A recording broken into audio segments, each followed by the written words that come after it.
ny fomba fambolena nazatra antsika hatramin'izay dia mamperitreritra hoe maharitra ve ary azo anteherana sa tsy? Anisan'ny vahaolana amin'izany ny agroekôlôjia ametrahana fomba famokarana sakafo maharitra. Ny ministeran'ny fiara-miasa ara-toe-karena sy ny fampandrosoana na BMZ eo anivon'ny gouvernementa allemand dia nametraka fandaharana asa manokana antsoina hoe transformation des systèmes agroalimentaires na fanovanany rafitra amin'ny fehiny fambolena sy ny sakafo. Tontosainy tetika asa prosol eo anivon'ny GIZ ka manoana ireo ezaka mitondra fanovana izay mikendry ny fametrahana fomba famokarana sakafo mitondra fahasalamana sady maharitra. Ny tetika asa prosol eo anivon'ny GIZ dia manapariaka ny agroekôlôjia iarovana sy hanatsarana nofotany aty amin'ny faritra boiny ary mampiroborobo ny famokarana tantany-pianakaviana na ny EAF. Santionan'ireo tantsaha mavitrika sady misitraka ny tetika asa prosol aty amin'ny faritra boiny i Josiane sy Jean de Dieu aty amin'ny Pitolova. Tany efa manta tsy nisy mpanahoatrinina intsony no nofolany izy ireo. Mafimafy ihany ny asa tamin'ny voalohany. Ity toerana onenan'ny Jean de Dieu ity ohatra dia tany fasehana fa niovany tsara rehefa niara-ny asa ka nampiatra ny teknika agroekôlôjika izay apariaky ny tetika asa prosol. Izy indray na milahana azy dia fa angadinombo foana ro hoentinay miasa azy isaky ny avy ny orana dia miasa angadinombo. Fa teto taloha tena mbola mata sisy azo atao. Toraka izany koa i Josiane izay nioromponenana teto Ampitolova tamin'ny taona 2020 ka namolaka ity tany ity. Tamin'izany fotoana izany dia tsy nisy voly teto na dia kely aza. 2 taona taorian'izany dia rakotra volomaitso milenodenoka sady mahafinaritra ity saha ity ka nitolagaga ny mpitsidika tamin'ny fitsidiana ny fanakalozana no karakarain'ny GSDM sy ny prosol tamin'ny taona 2020. Tany tamin'ny voalohany izany ny filahana.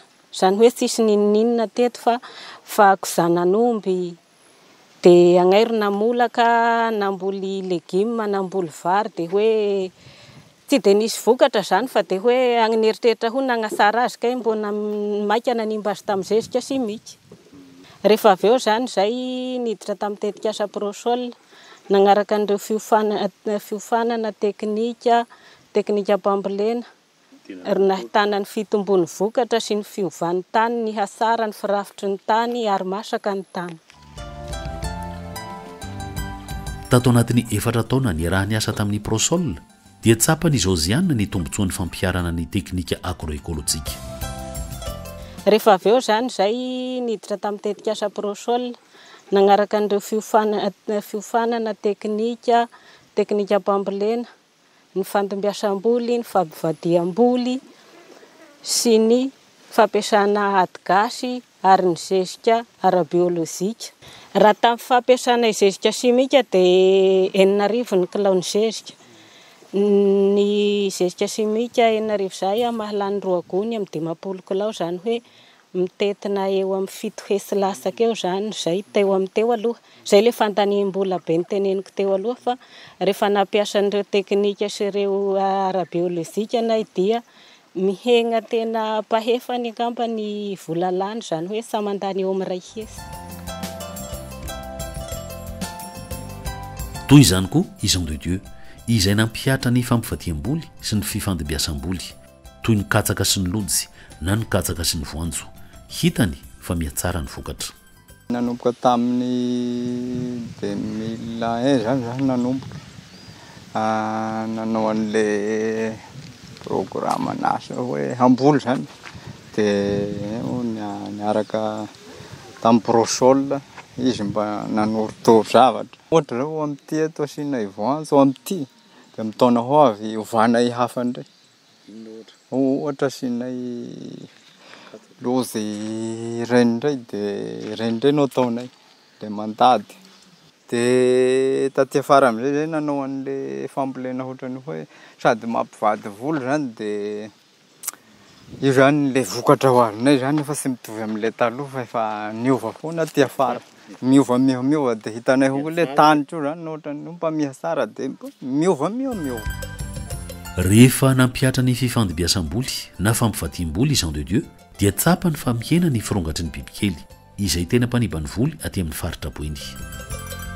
Tamin'ny taona 2 anakany zany mbola nazaka be le sababaka le mihinana kasaka reo manko ny tena grave fa le amin'ny voanjo sy ny raha sy de izy am'izao aloha ohatra ny hitanay hoe sy de maro satria mety zavatra sy tiany hohanina ro ataonay eo de mety ohatra ataoko hoe voanjo fihinana de lozina atao de sy tiany ndraiky.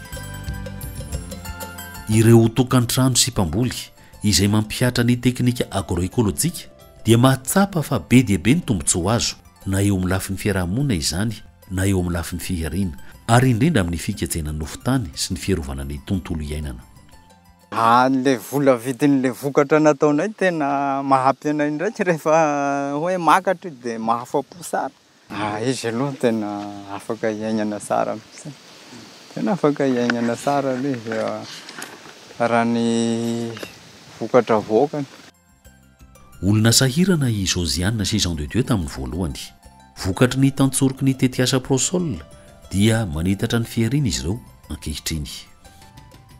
Marina zay vidy ondritrondrika na raha fa nay zany mba apriminay kely le mba tombosoa mba hitanay eo satria mba atao sinjo lavitra.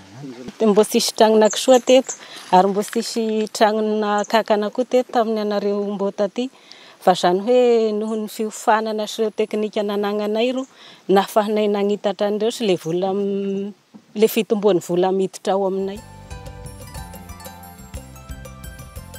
Rahafitinina ny fampiarana ny teknika agroekôlôjika dia ahafahana mampitombo karazana ny volo fivelomana ary mahatonga ny fampiasana ny akora voajanahary ho voasaina kokoa. Antoko ny hoavin'ny fambolena sady ahafahana miatrika ny fiantraikan'ny fiovan'ny toetrandro ary manatsara ny fomba fitantanana ny rano sy ny nofotany izay voaharo amin'ny fikaohan'ny randrorika ary indrindra mampitombo ny vokatra ka manatsara ny fari-piainan'ny tantsaha. Ny tena didy lehibe mbola miandry dia ny fiarah-miasan'ny mpiantsehatra rehetra ahafahana manapareka bebe kokoa iranonosy ny fampiarana ny agroekôlôjia.